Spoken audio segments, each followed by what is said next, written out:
கடகராசி அன்பு சொந்தங்களுக்கு வணக்கங்க. கடகராசி அப்படின்னாவே ஒரு பிரச்சனைனா அதை நாசூக்கா கையாள தெரிஞ்சவங்க. யாரோட பொல்லாப்பையும் சம்பாதிக்காம காரியத்தை மட்டும் கண்ணும் கருத்துமா முடிச்சுக்க கூடியவங்க.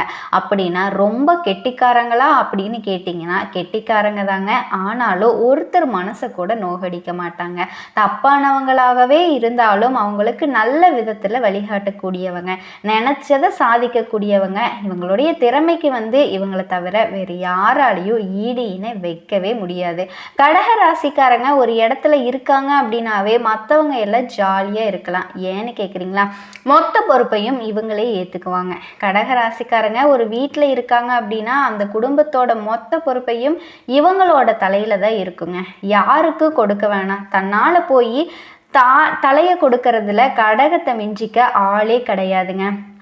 கடகம் ஒரு சில நாட்களில் யோசிக்கும், நம்ம தான் எல்லாத்துக்கும் ஓவராக இடம் கொடுக்குறோமோ அப்படின்னு. அப்படி இருந்தாலுமே அதிலிருந்து உங்களால் மீண்டு வெளியே வரவே முடியாதுங்க.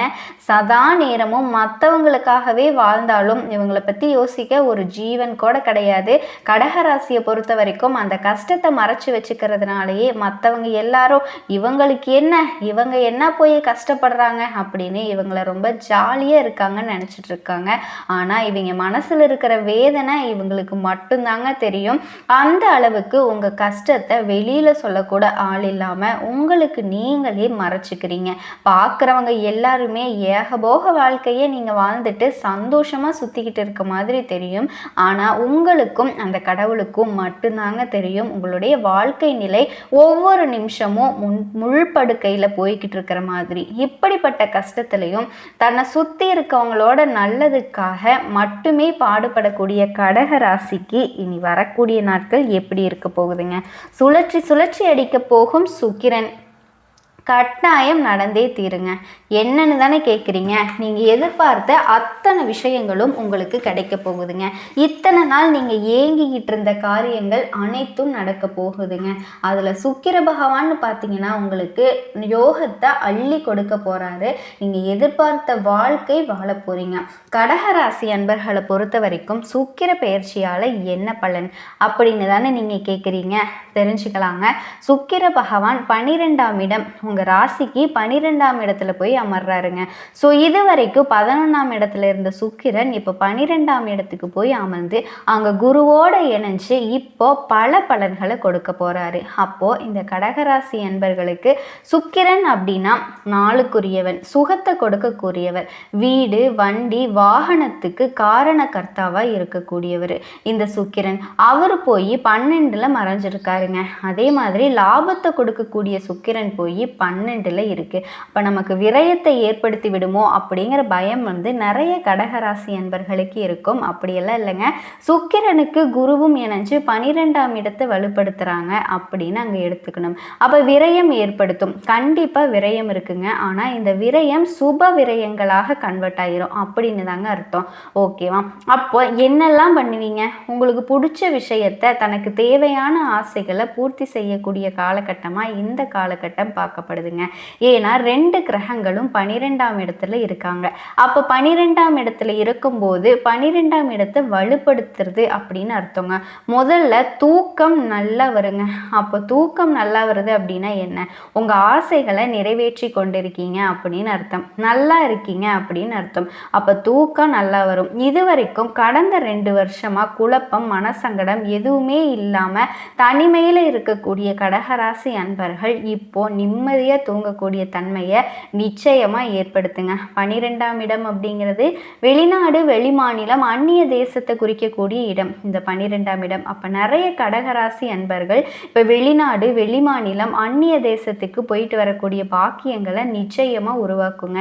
யாரெல்லாம் வெளிநாடு போகணும், வெளிநாட்டில் போய் சம்பாதிக்கணும், வெளிநாட்டில் போய் தொழில் தொடங்கணும், வெளிநாட்டில் இருந்து பணங்களை கொண்டு வரணும் அப்படின்னு என்ன ஓட்டத்தோடு இருக்கீங்களோ எல்லாத்துக்குமே இது பெரும் வெற்றியை கொடுக்க போகுது. ஏன்னா 2 பணக்கார கிரகங்கள், சுக்கிரனாலும் பணம் தான், குருனாலும் பெரிய பணம் தான். அப்போ பணம் அப்படிங்கிறது சேரும்போது அது பெரிய பணமாக மாறுது அப்படின்னு தாங்க அர்த்தம். பொருளாதாரத்தை பொறுத்த வரைக்கும் உங்களுக்கு எந்த ஒரு குறையுமே இருக்காதுங்க. அப்போது தன்னோட ஆசைகளை நிறைவேற்றி கொள்ளக்கூடிய தன்மை இந்த காலகட்டத்தில் நிச்சயமாக உங்களுக்கு இருக்குதுங்க. அப்போ வெளிநாடு, வெளிமாநிலம், அந்நிய தேசம் போயிட்டு வரக்கூடிய பாக்கியங்கள் அது எல்லாமே ஏற்படும். உங்களுக்கு வெளிநாட்டில் வேலை கிடைக்கும், இல்லைன்னா மாநிலத்தில் வேலை கிடைக்கும். 12 அப்படிங்கிறது நகர்தல். அப்படின்னா என்ன? டிரான்ஸ்ஃபர், அதாவது இடமாற்றம். டிரான்ஸ்ஃபர் கட்டாயமாக கிடைக்குங்க. இந்த டிரான்ஸ்ஃபருக்காக எதிர்பார்த்து காத்து கொண்டிருந்தவங்களுக்கு கட்டாயம் நீங்கள் எதிர்பார்த்த இடத்திற்கு இடமாற்றம் கிடைக்குங்க. இந்த காலகட்டத்தில் நீங்கள் எதிர்பார்க்கலாம். அதே சமயம் பணமும் வரணும்ல, அந்த ப்ரமோஷன் கொடுத்தாகணும். அப்போது ப்ரமோஷனை எதிர்பார்த்து காத்து கொண்டிருந்தவங்களுக்கு கட்டாயமாக ப்ரமோஷன் இருக்குங்க. அடிஷ்னல் ஜாப், ஏதாவது ஏற்கனவே ஒரு வேலையில் இருக்கவங்க இன்னொரு வேலை செஞ்சு பணத்தை பெருக்கக்கூடிய அமைப்பு, அப்போ வருமானம் வருங்க. அதற்குண்டான செலவுகளையும் செய்வீங்க அப்படிங்கிறது தான் அதோட அமைப்பே. அதே சமயத்தில் பார்த்தீங்கன்னா இந்த குருவும் சுக்கிரனும் இணைஞ்சு 6ஆம் இடத்தை பார்க்குறாங்க. அப்போ 6ஆம் இடம் அப்படிங்கிறது என்ன? கடன் அப்படிங்கிற அமைப்பு. காலகட்டம் நிச்சயமாக இருக்குங்க. ஒன்று கடன் வாங்குவீங்க, இல்லை கடனை அடைப்பீங்க. கடன்கிற வார்த்தை உங்கள் குடும்பத்துக்குள்ளே உங்களுக்குள்ள பேச்சுவார்த்தை நிச்சயமாக நடக்குங்க. கடன் வாங்குறதுக்கு வங்கியில் அப்ளை பண்ணியிருக்கேன் அப்படின்னா கட்டாயமாக இந்த காலகட்டத்தில் உங்களுக்கு கடன் நிச்சயமாக கிடைக்குங்க. குருனா வங்கி, ஸோ 6ஆம் இடத்தை பார்க்குது. கண்டிப்பாக கடன் கிடைக்கும். கடன் உண்டு. நீங்கள் கடனாக கன்வெர்ட் பண்ணிக்கிறது நல்லதுங்க. எப்படி கன்வெர்ட் பண்ணிக்கலாம்னா, ஒரு வீடு வாங்குறது, வண்டி வாகனம் வாங்குறது, குழந்தைகளோட படிப்புக்காக செலவு பண்ணுறது, இந்த மாதிரி நீங்கள் வங்கியில் கடன் வாங்கலாம். இல்லை திருமணம் சார்ந்த சுப விஷயங்களுக்காக கடன் வாங்கலாம். வெளிநாட்டில் குழந்தைகளை படிக்க வைக்கிறதுக்காக கடன் வாங்கலாம். ஸோ இந்த மாதிரி கடன் வாங்குறது நீங்கள் கட்டாயமாக வாங்குவீங்க. அதை சுப கடன்களாக மாற்றிக்கோங்க. சரிங்களா? உங்களுக்கு தேவையில்லாத சிந்தனைகள் இந்த காலகட்டத்தில் அதிகமாக வருங்க. அதை முற்றிலுமாக தவிர்த்துக்கோங்க. எதிர்ப்பு, பகை இருக்குமா அப்படின்னு கேட்டிங்கன்னா கண்டிப்பாக எதிர்ப்பு இருக்கும், பகை இருக்கும். அதுக்குள்ளே போவீங்க, ஆனால் அதை ஈஸியாக சமாளிச்சிருவீங்க. அதில் வெற்றியும் பெறுவீங்க. ஸோ இந்த மாதிரி எதிர்ப்புகளோடும் போராடி அதை வெற்றி பெறக்கூடிய தன்மைங்கிறது இந்த காலகட்டத்தில் இருக்குங்க. கடந்த 2 வருஷமாக ஒரு போராட்டம் இருக்குது. எதிரியோடு சேர்ந்துருக்கேன், வெளியில் வரவும் முடியல, பணம் பாதிக்கப்பட்டிருக்கு, வேலையை விடவும் முடியல, இருந்தே ஆகணும். இப்போ ஒன்று நீங்கள் அந்த இடத்த விட்டு வெளியேறணும், இல்லைன்னா எதிரிகள் அந்த இடத்த விட்டு வெளியேறிடுவாங்க. ஸோ ஏதாவது ஒரு வகையில் மன நிம்மதியை தரக்கூடிய, ஒரு நல்ல தூக்கத்தை தரக்கூடிய காலகட்டம் தாங்க இந்த கடகத்திற்கு நிச்சயமாக இருக்க போகுது. குரு சுக்கிரன் ரெண்டும் சேர்ந்தாலே பணம். குருனா பெரிய பணம், சுக்கிரனா பண கையிருப்பு. இது ரெண்டுமே சேர்ந்துருக்கு. அப்போ பணத்தால் உங்களுக்கு எந்த பிரச்சனையுமே இல்லைங்க. பண விஷயத்தில் எந்த தொந்தரவும் ஏற்பட போகிறதில்ல.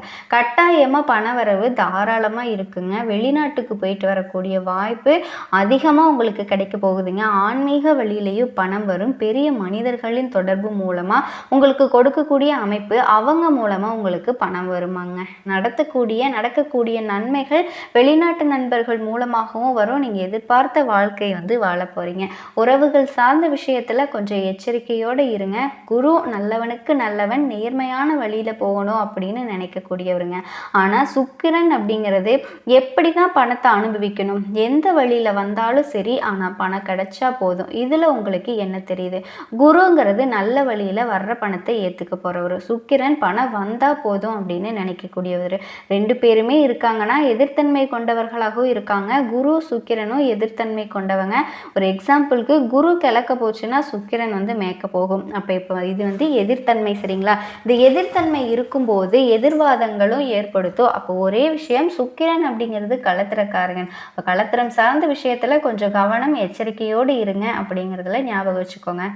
கடகராசி என்பர்கள் ஆண்களாக இருந்தீங்க அப்படின்னா பெண்கள் சார்ந்த விஷயத்திலையும், பெண்களாக இருந்தீங்க அப்படின்னா ஆண்கள் சார்ந்த விஷயத்திலையும் கவனமாக இருக்கிறது ரொம்ப நல்லதுங்க. இந்த விஷயத்தையெல்லாம் மட்டும் நீங்கள் கடைப்பிடிச்சிங்கன்னா போதும், கண்டிப்பாக உங்களுக்கு நல்லது மட்டும்தாங்க நடக்கும். நீங்கள் எதிர்பார்த்த ஏகபோக வாழ்க்கையை வாழ போகிறீங்க. அதே மாதிரி குழந்தை பாக்கியம் இல்லாத கடகராசி அன்பர்களுக்கு இனி வரக்கூடிய நாட்களில் நிச்சயமாக குழந்தை பாக்கியம் கிடைக்குங்க.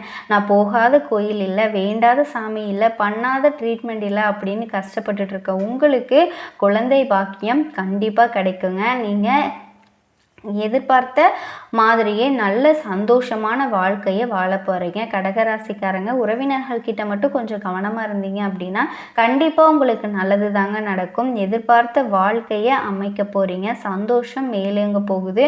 குடும்பத்திலையும் நல்ல மகிழ்ச்சியும் மேலோங்க போகுதுங்க.